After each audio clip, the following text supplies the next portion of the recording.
Race number 5 at Ascot, it's over the 1200 metres. It's a 78 plus event. Now, Mark, we're looking at the same replays we did in the previous race, but we're looking at the horse that just does the job quite comfortably. Yeah, keep a close eye on 3 votes and watch him because his class takes him all the way to the line. Straighten for home, 3 votes led by 2 lengths. Running second is Marchand, immediately under pressure. A gap then of 3 Mighty Blonde, followed by Conceded as he goes to work on 3 votes. He's giving them a fair spanking 3 votes. Coming away now from Marchand, Conceded, Mighty Blonde, all interest in the minors. 3 votes destroyed them again. 3 votes. That was the 5th win over 1,000 metres for 3 votes, and now the question marks start to happen. They stretch out to 1,200 metres. They go up to 56 kilos as well. Speaking to the Ganjemis post-race, they are just really confident this is the perfect step now. They won't have that same pressure. You can see in the replay there, Marchand just really niggling at 3 votes through the early stages. They'll lose that pressure, get that nice turning speed and cruising speed, and then I think at the top of straight, this horse is going to kick away. I have no concerns at all with the 1,200 metres. For mine, it's the best of the day. Me neither, Adam. I'm 100% with you. Couldn't agree more. Number 5, Zuccaros, was good in behind there.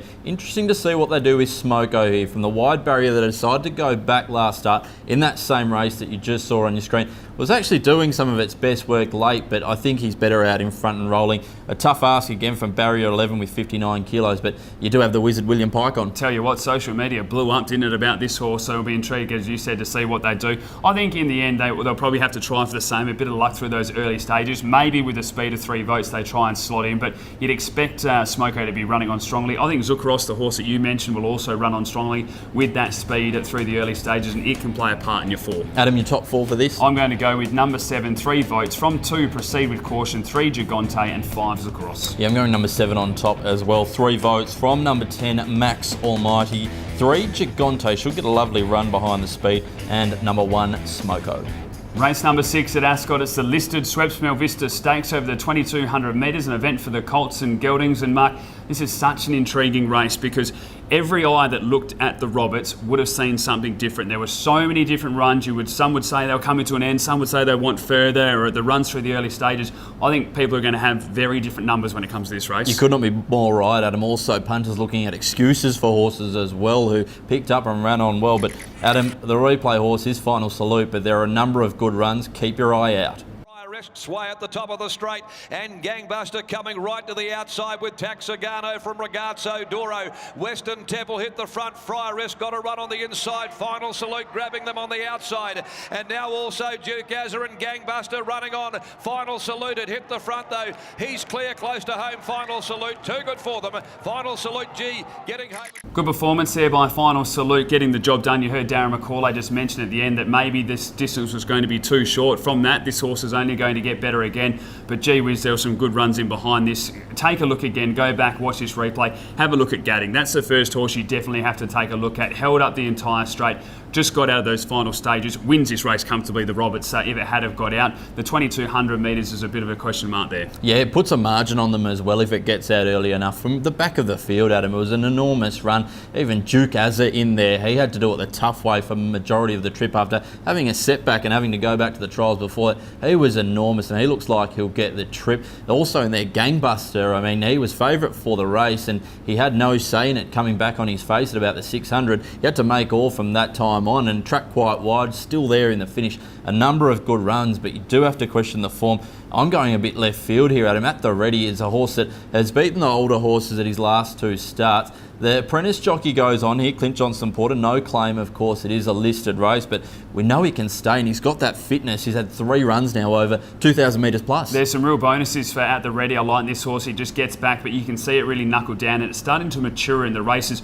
The one question mark I've got for it, if you do go through the form lines, you can take a look when Ben Patterson rode the horse earlier. It just took a couple of times to get it right. Then Glenn Smith rode it for the first time, got it wrong there out of the barriers. It's just a horse that's very triggery with the way that the mouth is done. And then it takes William Pike just a little while to get used to it too. So I've got a couple of concerns about Clint Johnson Porter going on board. Not his riding ability, just that this horse clearly is a bit of a handful. But when you take a look at the distance, the record, the match fitness, Durant runner, there's so many positives to like about it. Number 10 there, Mycroft. Ryan Hill rides for Dwayne Kinchingman. Another really nice running behind Final Salute that you would have seen the replay. As we said, Adam, go back and watch this replay. Go watch every horse each time because each one of them did something pretty good. Well, that's what you need to do. And we mentioned the clear ones at the top from the Roberts. There's a couple there that I really liked as well. Friaress got through that gap late, looked the winner, probably about 250 out. Just sort of tampered on the run, but I think can certainly improve with that. Mycroft was the one that I've been really impressed with him, been waiting for to step up in the distance. Actually sat behind Friaress. Just had to do with a couple of the runners pulling back. I think it was Master Magician that was on the inside. Got out late and you could see that final 50 metres was doing the best work. A bit like at the ready, I'm looking for horses that are screaming out for 2200 metres. We're going to get value here with Mycroft, and I'm happy to go with that horse. So on top for me, from 3 Gadding, 2 Final Salute and 1 Gangbuster. I'm going number 5 at the ready, out on a limb a little bit. From 4 Duke Azza, 7 Friaresque, and number 6 Trap for Fools. Race number 7 at Ascot. It's over the 1600 metres. It's a 62 plus event. Mark, the last time our replay horse went around, it was election day here in the West. We had 3 votes win and we had politics win. They both go around on this card, and I have a feeling we both have them on top again, even though there's no election. We do, and I think they are very, very good chances of winning once again, Adam. Let's just go straight into the replay. Politics with that fast late bird. Favourite at the top of the home straight. Culverin at the head of the others with All Too Much. Bachelor's Prospect and Politics trying to weave its way through. He has to shake up Verve de Vega. She responds a length and a half in front. Canna Lily, and here's Politics. Here's the omen bet of the day. It's Politics on the outside on election day. Racing to the lead now. Coming away from them, Politics. Too good for Verve de Vega. Politics beat... Lovely turn of foot here by Politics. Consistency has probably been the key for this galloper in recent times. Just wondering if it could string all the performances together. But Brown Albuino, a lot of credit has to go to him, and a lot of jockeys that are riding his horses, Chris Parnham's, Pat Carey's, Ryan Hills, they are giving him the full credit post-race in the interviews as well. He's a young up-and-coming trainer, and he's just getting these horses to fire whatever distance it is that they prefer. Politics, 2 days where conditions haven't suited, has been able to sit back and then run on strongly. Conditions are going to suit here. Barrier 11, no concerns at all. Sits back, runs on strongly, carries a 59. I think it makes it 3 in a row. I'd have to agree, Adam. Number 4 there, Capo Doro as well. This horse ran 3rd in the Mel Vista last year. We saw it for the first time since then last start, and wasn't it impressive? 4 and 5 wide the trip with young Fred W. Kersley on. Just kept it out of trouble, kept it flowing. It was a muddling run race. Didn't get caught behind that muddling tempo. Really finished off nicely. I think he's in for a big preparation.